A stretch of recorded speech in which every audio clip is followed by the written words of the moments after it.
करणार आहोत black tea. हाय फ्लेमवर pan ठेवून त्यात 2 कप पाणी टाकूया।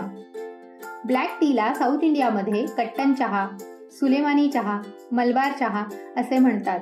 आपल्या इथे कोरा चहा किंवा काळा चहा म्हणतात। नाव जरी वेगळं असलं तरी चहा एकच।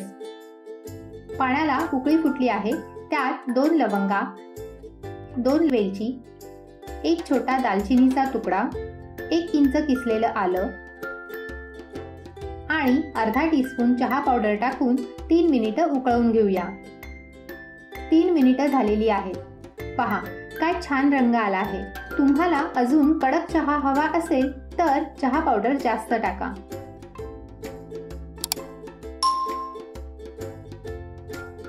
आता वेळ झाली आहे सबस्क्रायबर शाउट आउटची, जो आम्ही रँडमली सिलेक्ट करतो।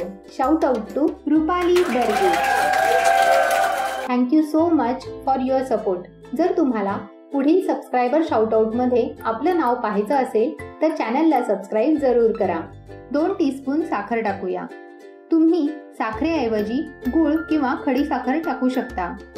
तुम्हाला जर पुदिना, तुळस किंवा कढीपत्ता टाकायचा असेल तर ह्या स्टेजला टाका आणि अजून 1 मिनिट उकळवून घ्या। कोरा चहा तयार आहे। गॅसची फ्लेम बंद करूया। आता अर्धा टीस्पून लिंबाचा रस टाकूया। चहा गाळून घेऊया। तुम्हाला जर ही रेसिपी आवडली असेल तर व्हिडिओला लाईक, शेअर आणि चॅनलला सबस्क्राईब जरूर करा।